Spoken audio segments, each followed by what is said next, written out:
স্বৈরাচার ফ্যাসিস্ট পালিয়ে যাওয়া আওয়ামী লীগের নৈরাজ্য ও বিশৃঙ্খলার প্রতিবাদে ১০ নং উত্তর কাট্টলী ওয়ার্ড বিএনপি ও সহযোগী সংগঠনের উদ্যোগে বিক্ষোভ মিছিল ও অবস্থান কর্মসূচি অনুষ্ঠিত হয়েছে।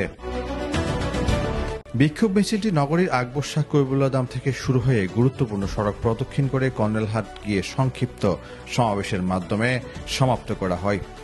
এ সময় বক্তারা ছাত্র জনতার গণ অভ্যুত্থানে শেখ হাসিনার পতন হলেও স্বৈরাচারের দোসররা এখনও ঘাপটি মেরে বসে আছে। তারা গভীর রাতে জামাল খান, ডবল মোরিং, পাঠানতলী সহ নগরীর বিভিন্ন জায়গায় বিক্ষোভ মিছিল করার দুঃসাহস দেখিয়েছে। শেখ হাসিনার হুকুমে নিষিদ্ধ সংগঠন ছাত্রলীগ রাতের আধারে বিভিন্ন কর্মসূচি পালনের অপচেষ্টা রুখে দেওয়ার জন্য তাদের সকল নৈরাজ্য ও বিশৃঙ্খলা প্রতিহত করার জন্য ১০ নং ওয়ার্ড বিএনপি, যুবদল, স্বেচ্ছাসেবক দল, ছাত্রদল সর্বদা মাঠে প্রস্তুত রয়েছে। এখন থেকে সর্বদা তাদের প্রতিহতের ঘোষণা দেন ১০ নং ওয়ার্ড বিএনপির নেতারা। যারা রাতের গভীরে এবং সকাল ভোর ৫টায় যখন ওরা রিটমেন্ট বিতরণ করার জন্য বের হয়, সেটা আসলে নিষিদ্ধ ছাত্রলীগের এটা ভয়ের কারণে ওই টাইমটাতে ওরা বের হয়। কারণ ওদের আপাতত পালাইছে, চোরের মতো লিফলেট বিতরণ করতেছে।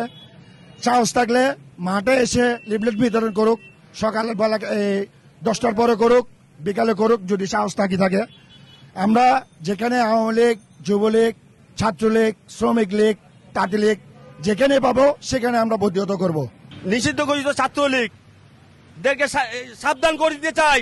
আপনারা মনে করিয়েন না ডক্টর ইউনূস পালিয়েছে, সমন্বয়করা পালিয়েছে এই বলে আপনার হাসিনা আপা বাংলাদেশে এসে আপনাদেরকে ক্ষমতায় বসিয়ে দিয়ে যাবে, এটা আপনারা ভুলে কল্পনা করবেন না। আপনারা নিষিদ্ধ ঘোষিত সন্ত্রাসী, আপনারা কোথাও যদি আমরা দেখি মিছিল করতে, তাহলে গলা দুলাই দিয়ে আপনাদেরকে প্রশাসনের হাতে তুলে দেওয়া হবে। নিউজ ডেস্ক, প্রতিদিনের কাগজ।